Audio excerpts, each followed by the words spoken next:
Hey everyone, and welcome. Think about all the motion that's happening around you. Right now, a car zipping down the street, a ball flying through the air, even just you walking across the room. But here's the cool part. What if we could take all that movement and turn it into a visual story? A story told not with words, but with simple lines and curves on a graph. It's a great question, right? How do you actually show the story of a journey, the starts, the stops, all the changes in speed, without writing down a single word? Well, the answer is actually pretty simple and kind of beautiful. We draw it. By using the language of graphs, we can plot out an object's entire path through time, and that creates a visual story that tells us pretty much everything we need to know. Okay, so here's our game plan. First, we're going to see how graphs can translate movement into lines. Then, we'll learn to read the story of an object's position. After that, we'll dive into the acceleration curve, look at things from the perspective of speed, and finally, we'll put it all together to decode a complete journey from start to finish. So, first up, let's get the fundamentals down. We're basically learning to speak a new language here, the language of motion graphs, and turn real-world actions into clear visual data. Our main tool is going to be the distance-time graph, and it's really simple but incredibly powerful. You've got the horizontal line at the bottom, that's our x-axis, and it just shows time ticking by. Then you've got the vertical line, the y-axis, which shows how far something is from where it started. So every single point on this graph tells us exactly where something is at a specific moment in time. All right, now that we've got our tool, let's actually learn how to read the stories it tells. We're going to start with the basics, the real short stories of motion. Check these out. 3 graphs, 3 totally different stories about motion.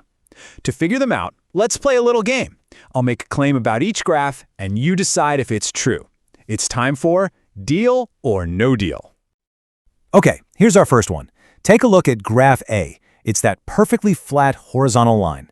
My claim is this: the object in this graph is standing completely still.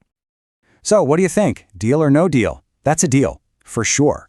Look, as time moves forward along the bottom, its position, its distance on the side doesn't change one bit.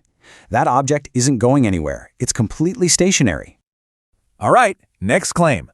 Let's look at graph B, that straight line sloping up. My claim here is that this object is accelerating. It's speeding up. Now this one's a little trickier. What's your gut tell you? Well, the answer is no deal. A straight, sloped line means the object is covering the exact same amount of distance in each chunk of time. And that's the definition of constant speed. It's moving, yeah, but at a steady pace. It's not actually speeding up.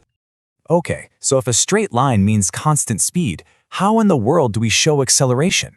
Well, this is where the story gets a fun little twist and our straight lines start to curve. So, how do we draw something speeding up? Let's start with the raw numbers. This table shows an object that's really picking up steam. Just look at the distance. It's covering way more ground with each second that passes. Now let's turn these numbers into a picture. And the process is super straightforward. We just label our axes for time and distance, we pick a scale so everything fits, we plot each of our data points, and then we just connect them with a nice smooth line. And bam, there's our result. See that? The line isn't straight at all anymore. It's a curve, and it's getting steeper and steeper over time. This upward curve is the visual signature of acceleration on a position-time graph. It's literally a picture of something covering more and more ground every single second. So, that's the story from one point of view. But what if we kind of change the camera angle? We can also tell the story of motion by graphing an object's velocity, or speed, over time. Now, technically, velocity is just speed in a specific direction, but looking at it this way gives us a whole new perspective on the journey.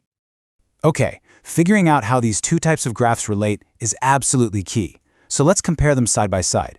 If something's at a constant speed, the position-time graph shows that straight, sloped line we saw. But on a velocity-time graph, it's just a flat, horizontal line. Now, what about acceleration? That beautiful curve we just drew on the position-time graph, well, it becomes a simple, straight, slope line on the velocity-time graph. See? 2 different pictures telling the exact same story. All right, you ready? Time for our final challenge. We've learned the alphabet, we've learned the grammar, now let's read a full, complex story of a journey, from beginning to end. Take a look at this velocity-time graph. It's got slopes, it's got flat parts, it's got different stages. Now, it might look a little complicated at first, but trust me, We have all the tools we need to decode this thing. Let's just break it down, piece by piece. Our story starts with segment AB. We'll call this Chapter 1, The Climb. The line is sloping up. On a velocity-time graph, that means one thing. The object's velocity is increasing at a nice, steady rate. In other words, it's speeding up. That's constant, positive acceleration. Okay, in the next part, segment CD, we have Chapter 2, The Cruise.